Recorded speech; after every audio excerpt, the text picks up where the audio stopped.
پیارے نبی کریم صلی اللہ علیہ وسلم کا جو انداز تعلیم ہے وہ بھی معجزانہ ہے. اس میں اسوہ حسنہ موجود ہے کہ ایک استاذ جو ہے تعلیم دیتے وقت ٹھہراؤ کے ساتھ بات کرے، اس کے الفاظ کی ادائیگی صاف عیاں واضح ہو، حرکات و سکنات اس کی جو ہیں وہ فطری ہو، زیر زبر ہیں، حرکات ہیں، حروف ہیں، ان کی ادائیگی بالکل شفاف ہو، ٹھہراؤ کے ساتھ ہو. کانا کلام رسول اللہ صلی اللہ علیہ وسلم کلامن فصلا یفہمہ کل. کلام مفصل ہوتا تھا، تفصیلی ہوتا تھا کہ سمجھنے والا اس کو سمجھ لیتا تھا، بلکہ ہر ایک اس کو سمجھ سکتا تھا. کلام فصاحت اور بلاغت کا مرقع ہوتا تھا، سامعین، متعلمین اور طلبہ کے ذہنی معیار کے مطابق ہوتا تھا. پیارے نبی کریم صلی اللہ علیہ وسلم جب تعلیم فرماتے، تعلیم دیتے، گفتگو کرتے، کلام فرماتے تو نہ تو اس میں ابہام ہوتا، نہ ایمبیگویٹی ہوتی، نہ اغلاق ہوتا، آسان ترین سہل ممتنع کی مثال ہوتا.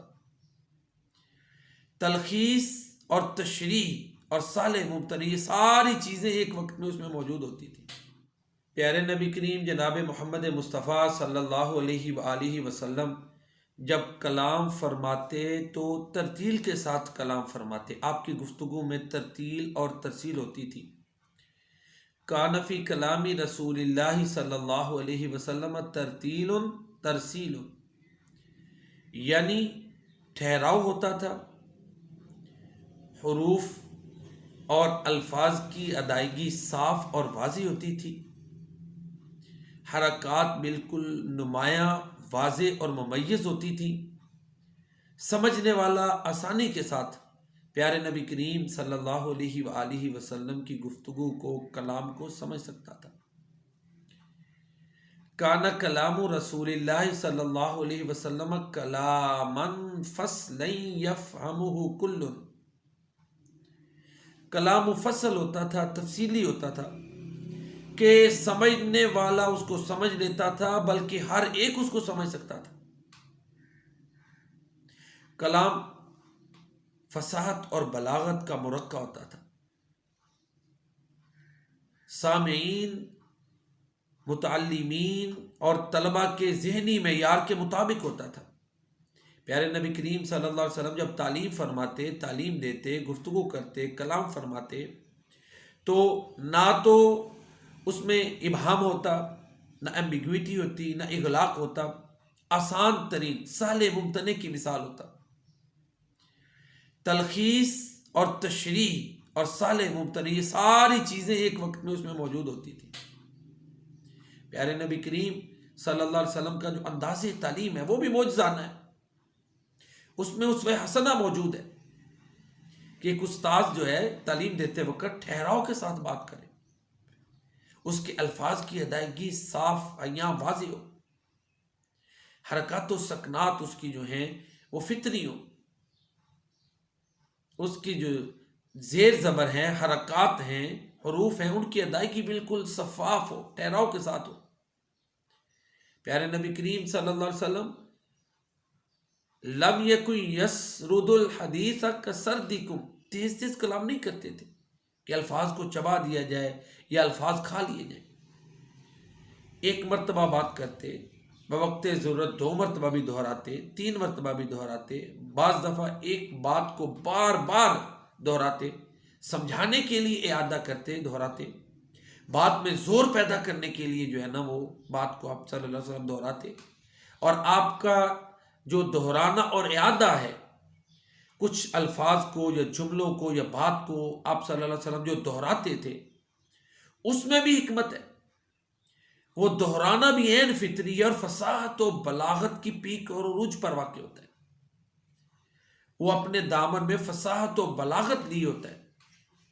تو پیارے نبی کریم صلی اللہ علیہ وسلم کا جو انداز تعلیم ہے، طریقے تعلیم، وہ بڑا آسان، طلبہ کے ذہنی معیار کے مطابق، الفاظ موضوع ترین، ایک طرح کی تلخیص، تشریح، سہل ممتنع، آسان ترین.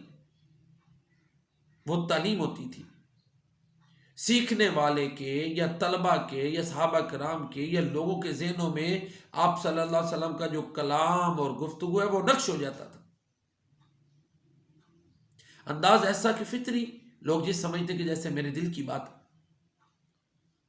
ایک ہی وقت میں انفارمیشن بھی ہوتی، موٹیویشن بھی ہوتی، انسپائریشن بھی ہوتی، ٹرانسفارمیشن، ساری خوبیاں پیارے نبی کریم صلی اللہ علیہ وسلم کا جو تعلیم طریقہ تعلیم ہے، اسلوب تعلیم ہے، یہ میتھڈ آف ٹیچنگ ہے، وہ ساری خوبیوں کو اپنے اندر سمے ہوتا۔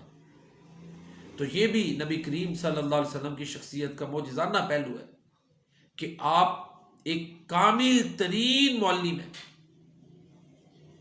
انسان کامل ترین معلم ہے، ہر سطح کا شخص، ہر ذہنی معیار رکھنے والا شخص نبی کریم صلی اللہ علیہ وسلم سے سیکھتا، انسپائر ہوتا، اس کے لیے موٹیویشن ہوتی، اپنے اندر وہ تبدیلی لاتا۔ تو یہ نبی کریم صلی اللہ علیہ وسلم کا طریقہ تعلیم تھا کہ تھوڑے عرصے میں پورے عالم میں انقلاب برپا کر دیا، پازیٹیو چینج مائنڈ میں، بیہیویئر میں، کریکٹر میں پیدا کر دیا۔ پیارے نبی کریم جناب محمد مصطفیٰ صلی اللہ علیہ وآلہ وسلم کی تعلیم اور تدریس محدود وقت کے لیے نہیں ہوتی تھی، جب بھی کوئی مناسب موقع میسر آتا پیارے نبی کریم صلی اللہ علیہ وآلہ وسلم صحابہ کرام کی رہنمائی فرماتے، ان کی اصلاح فرماتے، ان کو ایجوکیٹ کرتے، ان کو تعلیم دیتے، ان کی اصلاح فرماتے۔ چنانچہ ایک مرتبہ پیارے نبی کریم صلی اللہ علیہ وآلہ وسلم تشریف فرما تھے، صحابہ کرام بھی ان کے ساتھ تھے، 14ویں رات کا چاند چمک رہا تھا۔ آپ صلی اللہ علیہ وآلہ وسلم نے صحابہ کرام سے پوچھا کہ یہ چاند دیکھتے وقت کیا تمہیں کسی دقت اور تکلیف کا سامنا کرنا پڑتا ہوتا ہے نا؟ بعض دفعہ کوئی چیز ہجوم میں ہو تو نظر نہیں آتی، پیچھے جو ہوتے ہیں لوگ ان کو دکھائی نہیں دیتا۔ تو اس طرح آپ نے پوچھا کہ یہ چاند جو چمک رہا ہے، تم یہاں زمین پہ بیٹھ کے اس کو دیکھ رہے ہو، کیا اس کے دیکھنے میں کوئی تمہیں دقت پیش آ رہی ہے؟ صحابہ کرام نے عرض کی نہیں، مطلب صاف تھا، تو پھر کون سی دقت ہے؟ تو آپ صلی اللہ علیہ وسلم نے فرمایا کہ جنت میں تم اسی طرح اپنے رب کو دیکھو گے۔ اللہ اکبر! دیکھیں کتنے پیارے انداز میں دیدار الہی کے مضمون کو آپ نے سمجھا دیا۔ آپ نے فرمایا جس طرح تمہیں چاند کو دیکھتے وقت کسی دقت کا سامنا نہیں ہے، ایسے ہی اپنے رب کا دیدار کرتے وقت تمہیں کسی مصیبت کا، تکلیف کا سامنا نہیں کرنا پڑے گا۔ اللہ تعالیٰ مجھے اور آپ کو محترم ناظرین ان لوگوں کی صف میں شامل فرمائے جو اس نعمت سے فیضیاب ہوں گے، جنہیں اللہ رب العزت کا دیدار حاصل ہوگا۔ اور جنت کی سب سے عظیم نعمت جنتیوں کے لیے یہی ہے کہ انہیں اپنے رب کا دیدار کروایا جائے گا۔ اللہ اکبر! سورۃ القیامہ میں اللہ تعالیٰ یہی مضمون بیان فرماتے ہیں، سورہ نمبر 75 ہے، وجوہ یومئذ ناظرہ الی ربہا ناظرہ، کچھ چہرے اس دن تر و تازہ ہوں گے جو اپنے رب کو دیکھیں گے۔ تو دیکھیں نا کس طرح ایک مناسب موقع پر پیارے نبی کریم صلی اللہ علیہ وسلم نے یہ مضمون سمجھا دیا، یہ عنوان سمجھا دیا کہ اپنے رب کا